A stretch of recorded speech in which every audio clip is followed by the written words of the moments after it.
Back in 275 BC, a certain king decided that he wanted a crown made of solid gold.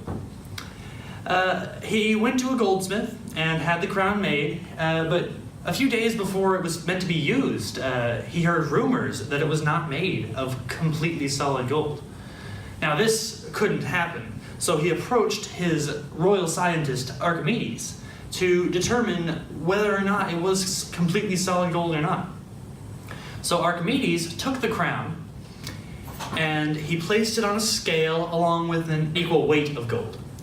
And then he submerged that in water, and through this process determined that the crown was not made of solid gold. Now, how did he do this? He proved this by putting the crown and the gold nuggets in several water containers and measured the water displacement on each one. He then found that the displacement of the gold crown and the gold nuggets was different. He found that the gold nuggets had displaced more water than the gold crown. This is where he got the idea for his formula of F equals PVG. Now what does that mean?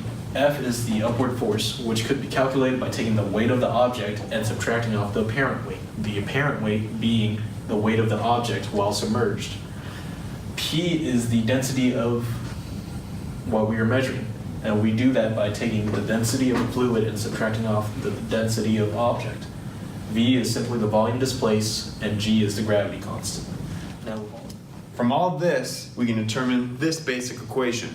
But, as you see, there's a gravity constant on both sides. With this, we can just cross it out, leaving us with this equation. So in Archimedes' experiment, since the masses were the same, this should be the same, and the density should be the same since they're both solid gold, and the displacement was different, however. That leads us to believe that the densities were different, meaning the crown was not solid gold like the king had thought.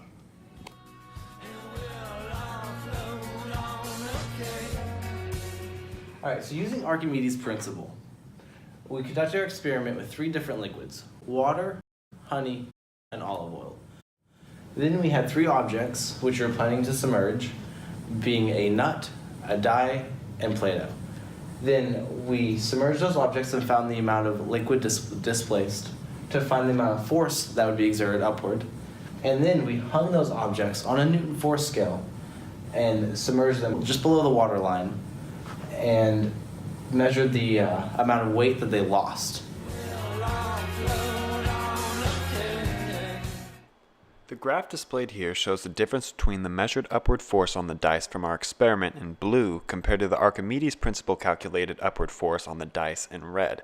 As you can see in the graph, the difference between the measured and the calculated force, as quantized on the y-axis, is very minimal between the two, and the measured force was consistently lower than the calculated force. The calculated force tended to diverge more with honey than either of the other liquids, however, probably due to the viscosity.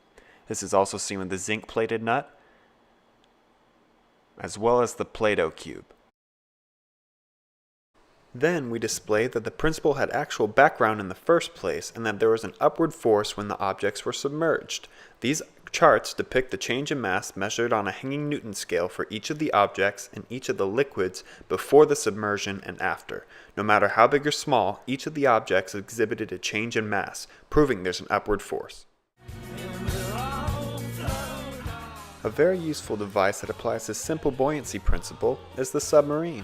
In these military vehicles, they control the buoyancy by using what's called a ballast tank. As you can see here, to sink, the ballast tank is filled with water so the density of the ship is more than the surrounding water, propelling it downwards.